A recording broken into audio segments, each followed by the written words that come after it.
Mirëmbrëma shikues të nderuar, jemi me lajmet të orës 22. Përfaqësues të partive politike janë shprehur të gatshëm që të hyjnë edhe një herë garës zgjedhore për kuvendin, po qëse nuk i jepet fund ngërçit të krijuar në konstituimin e regjistraturës së re. Por në rast se jetësohet propozimi që ky proces të zhvillohet në ditë të njëjtë me ato për zgjedhjet lokale, ish-kryetari i KQZ-s Mazdum Baraliu paralajmëron se do të ketë pasoja. Mbajtja e zgjedhjeve të parakohshme parlamentare është alternativa e vetme me të cilën pajtohen dy taborët politik për t'i dhënë fund ngërçit të krijuar prej tashe 54 ditësh në kuvendin e Kosovës. Në parti deri tash në opozit shprehen preferencë që të jetësohet rezultati zgjedhor i nëntëshkurtit, por se pohojnë që zgjidhja e fundit për situatën aktuale janë edhe zgjedhjet e reja. Ulen kryetarët e partive dhe merren vesh për një zgjedhje, qoftë ajo me përmundje.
E në zgjedhjet e nëntëshkurtit, dyshimet serioze për votim të shumëfisht nga diaspora janë konfirmuar në dokumentet të brendshme të Komisionit Qendror Zgjedhor. Mbi 900 raste të tilla janë evidentuar nga sekretariati. Në KQZ e përmendën procedurën standarde që ndiqet në të këtilla situata, por se nuk kanë treguar nëse rastet i janë përcjellë prokurorisë për hetim.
Vazhdojmë me lajmin kryesor nga sporti. Nuk janë shënuar gola në pjesën e parë të ndeshjes Shqipëri-Serbi, ku QZ-i të patën një mundësi të ardhur fare në fund, por nga pika e bardhë dështoi Rej Manaj.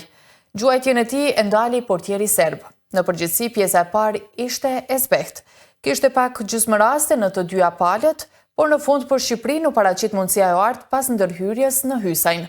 Dukshëm në nivel ishte atmosfera në tribuna, ndonse disi e pa koordinuar.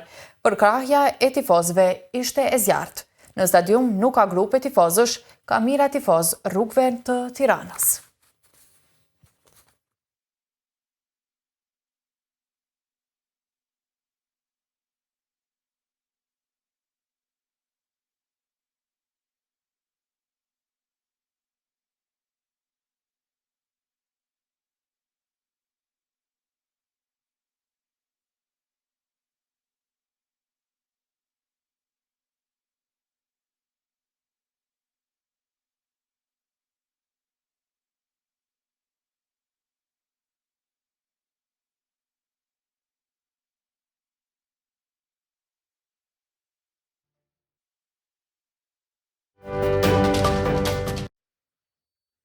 Në vazhdim, lajmet e tjera nga vendi dhe bota, nga unë natën e mirë. Më pak deputet se sa në ditët të tjera të punës, mblodhi shtuna në sallë të kuvendit, e ku sërish nuk pati numër të mjaftueshëm votash për ta siguruar konstituimin e legjislaturës së re. Të 85 deputetët që hynë dhe dolën brenda pak minutash, por ta përmbyllur edhe përpjekjen në 28 për konstituim pa sukses. Krahas numrit të deputetëve ka rënë edhe ai votave pro formimit të komisionit për votimin e fshehtë të kryeparlamentarit, por kanë votuar vetëm 48 deputetë të lëvizjes vetëvendosje dhe të partive nga radhët e pakicave jo serbe. Pas dështimit, përfaqësues të pushtetit dhe të opozitës së deritanishme, sërish ja bartën njëri tjetrit përgjegjësinë për bllokadën në kuvend. Në PDK thanë se nuk duhet të lejohet që situata aktuale të normalizohet, e në LDK insistuan që në rast se vetëvendosje nuk mund ta konstituojë kuvendin, atëherë duhet të hap rrugë për parti të tjera. Por në vetëvendosje insistuan se i kanë votat për ta formuar qeverinë, por se jo për kuvendin, ndonse deri tash në asnjërin prej subjekteve të tjera politike nuk kanë pohuar se kanë marrëveshje me partinë fituese të zgjedhjeve të 9 shkurtit. Kandidatja e vetëvendosjes për kryeparlamentare Albulena Haxhiu ka dështuar që të zgjidhet në këtë detyrë për 6 herë radhazi. E 20 herë rresht ka dështuar të formohet komisioni për votimin e fshehtë i propozuar nga kryesuesi Avni Dehari, që është deputet nga radhët e LVV-s.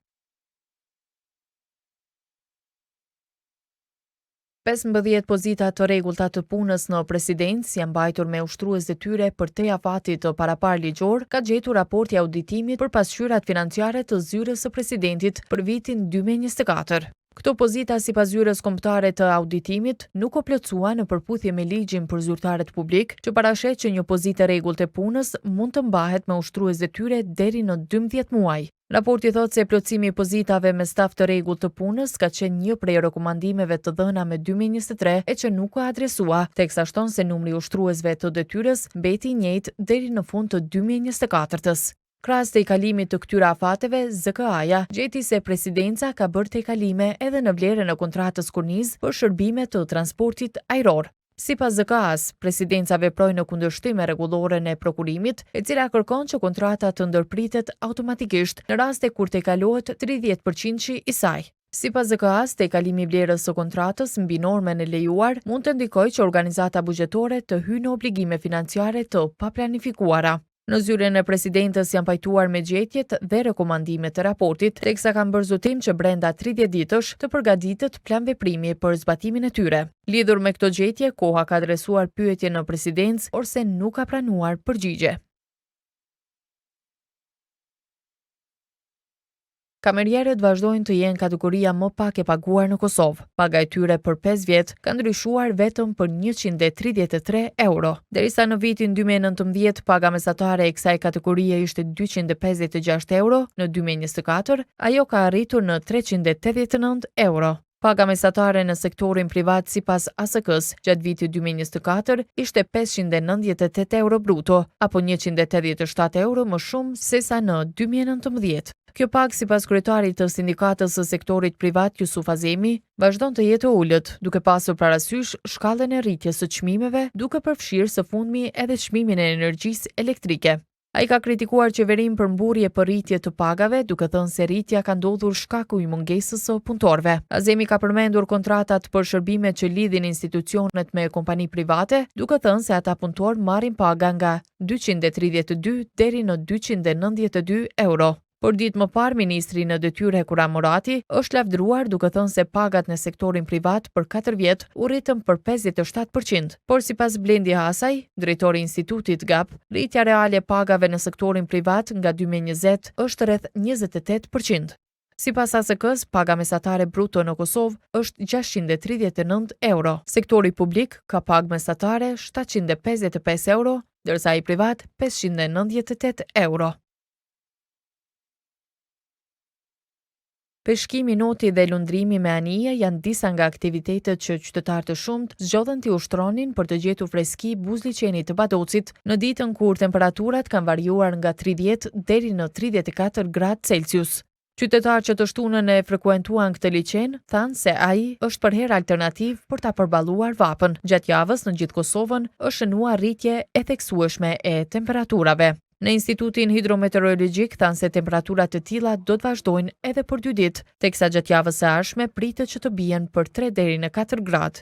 Mjekja Vjolca Zeqiri rekomandoi që në ditët të nxehta, kujdes të veçantë të tregojnë fëmijët, të moshuarit dhe gratë shtatzëna. Krahas liçeneve në vend, fundjava që është lidhur edhe me festën e Kurban Bajramit, i ka gjetur shumë kosovar edhe në Bregdetin e Shqipërisë.